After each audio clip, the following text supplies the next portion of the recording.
Morning. আমার সকল ভাই বোনেদের জানাই শুভ সকালের অনেক শুভেচ্ছা। সবাই কেমন আছেন? আশা করি আপনারা ভালো আছেন, সুস্থ আছেন। আমি খুব একটা ভালো নেই, আমার শরীর খুবই খারাপ, তাই প্রতিনিয়ত আপনাদেরকে একদিন দুদিন ছাড়া ছাড়া একটা করে আপডেট দিচ্ছি যে আমি কেমন আছি। অনেক মানুষ আমাকে খুব ভালোবাসে, তো আমার সকল ভাই বোনেদের অনেক অনেক ভালোবাসা, বড়দের প্রণাম, ছোটদের বুক ভরা ভালোবাসা অন্তরের অন্তঃস্থল থেকে। তো শরীরটা এতটাই খারাপ, দেখেই বুঝতে পারছেন, চোখ মুখ ঢুকে গেছে, শরীর প্রচণ্ড দুর্বল। একটা ক্যান্সারের পেশেন্ট আর কতদিন ভালো থাকতে পারে বলুন? তারপরে 2 মাস অন্তর ট্রিটমেন্ট, প্রচুর খরচা, 2 মাস অন্তর 1.5 লাখ টাকা করে খরচা, তারপরে মাসে 24,000 টাকার ওষুধ।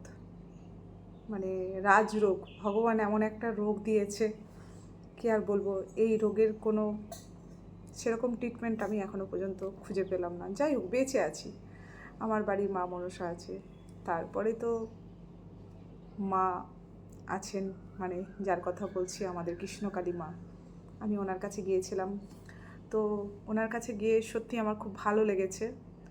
দেখো, যারা সবাই বলছো যে কৃষ্ণকালী মা মানে ফ্রড, বলো না। কে ফ্রড দেখে লাভ নাই, ঠাকুর ঠাকুরই হয়।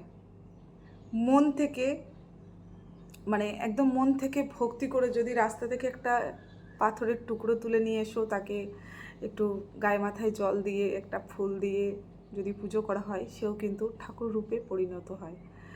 তো সেটাই মনে করো তোমরা।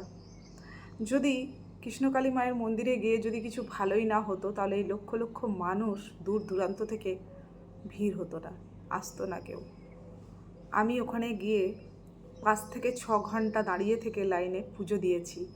সেই জায়গা থেকে কত মানুষের কত কথা শুনেছি এবং তাদের চোখের জল দেখেছি। এত লোকের মাঝখানে তারা নাটক করেনি, কেউ তাদেরকে টাকা দিয়ে কিনে আনেনি। এটা আমি বলবো, এটা আমার মনের কথা, কেউ কিছু মনে করো না। যদি কারোর খারাপ লাগে তো প্লিজ ক্ষমার দৃষ্টিতে আমাকে দেখো, আমার মনের কথা বলছি।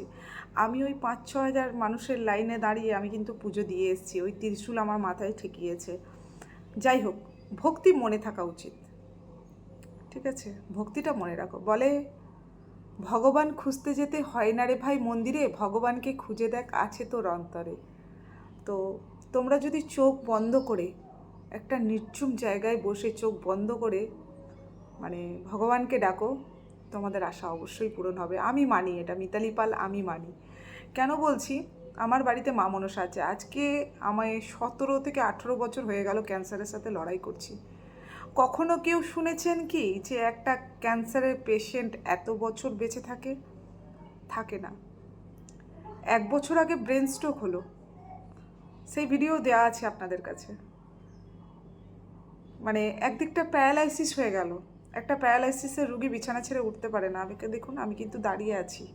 হ্যাঁ, আমি শাস্তি পাচ্ছি, কষ্ট পাচ্ছি, হয়তো আগের জন্মে কোনো ভুল করেছিলাম, পাপ করেছিলাম, তার ফল পাচ্ছি, কিন্তু সুস্থ আছি, এখনও বেঁচে আছি, মা বাবা বলে ডাকতে পাচ্ছি, ঘুরে চারদিকে ঘোরাফেরা করে আনন্দ করতে পারছি।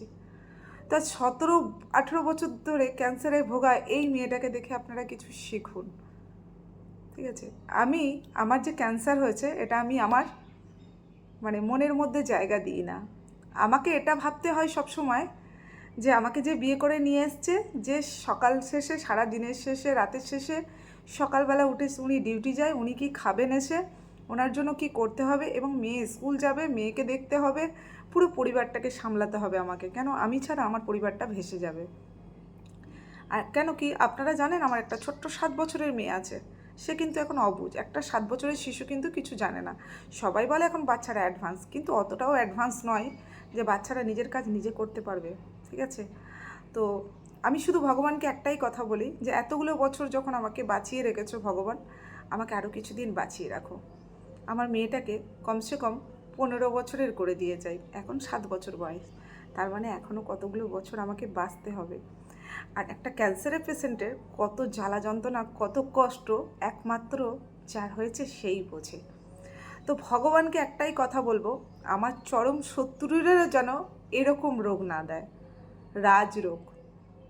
টাকা পয়সা তো যাকে বলে পুরো শেষ হয়ে যাচ্ছে, মানে কিছু নেই যাকে বলে।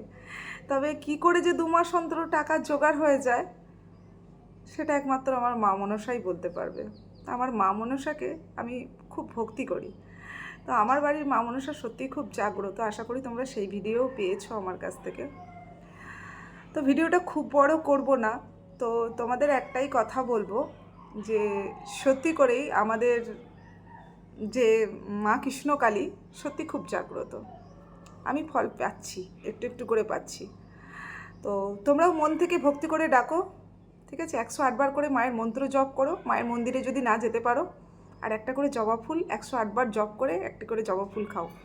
দেখো তোমাদের শরীরে রোগমুক্ত হবে এবং তোমাদের মনোকামনা পূরণ হবে, যেটা আমার হয়েছে বা আমার হচ্ছে, তোমাদেরও হবে। এটাই বলবো তোমাদের। তোমরা সবাই ভালো থাকো, সুস্থ থাকো, তোমাদের জন্য শুভকামনা রইল।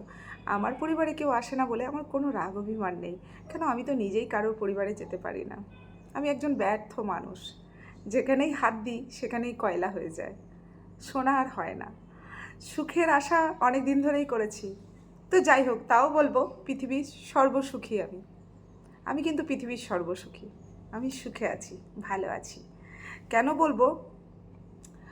আজকে এমন একটা মানুষকে জীবনসঙ্গী হিসেবে পেয়েছি যে সে আমার সুখের জন্য দিনরাত এক করে দিচ্ছে, আমার জন্য পরিশ্রম করছে। কি করে আমার ট্রিটমেন্ট চালানো হবে, কি করে আমি ভালো থাকবো, কি করে সুস্থ থাকবো। এটা কজন পুরুষ মানুষ করে একটু বলতে পারবেন আজকালকার দিনে? আজকালকার দিনে তো একটু খোটাখুটি হলেই বউকে বাপের বাড়ি দিয়ে আসছে, আর নাহলে বউ কোথাও পালিয়ে যাচ্ছে, আর নাহলে স্বামী ওকে ছেড়ে দিয়ে আরেকটা বিয়ে করে নিচ্ছে। কিন্তু আমার হাজবেন্ড আজকে 18 বছর ধরে আমাকে নিয়ে লড়াই করছে। এখনও পর্যন্ত উনি চিন্তা করেন আমি কিছু মানে আরও কীভাবে আমার শরীরটা উন্নত হয়, আমি কিভাবে ভালো থাকি, কিভাবে সুস্থ থাকি। তো সত্যি আমি ভাগ্য করে শ্বশুর শাশুড়ি পেয়েছি, হাজব্যান্ড পেয়েছি। আমার ফ্যামিলির কোনো জবাব হয় না। তো অনেক ভালোবাসা রইলো সবাইকে। ভিডিওটা আর বড় করলাম না। সবাই ভালো থাকবেন, সুস্থ থাকবেন। আর যদি আমার ভিডিওটা ভালো লেগে থাকে তাহলে একটু চ্যানেলটা সাবস্ক্রাইব করে পাশে থাকবেন। কেন কি এই জায়গা থেকে আমি ইনকাম করে নিজের ট্রিটমেন্ট চালাতে চাই। তা আপনারা যদি সহযোগিতা করেন তাহলে আমি হয়তো আরও কিছুদিন আপনাদের মাঝে এবং আমার মেয়েটাকে নিয়ে থাকতে পারবো। এটাই আপনাদের কাছে ভিক্ষার হাত বাড়িয়ে দিলাম। কিসের ভিক্ষার হাত বাড়ালাম? না, আমার ভিডিওগুলো দেখে একটু সহযোগিতা করবেন, আমার পাশে থাকবেন।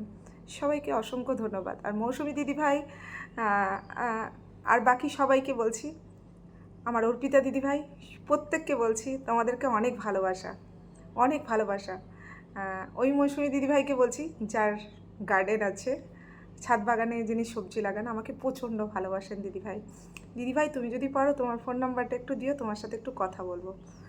সকল ফ্রেন্ডকে জানাম লাভ ইউ। সবাই ভালো থাকুন, সুস্থ থাকুন, টাটা।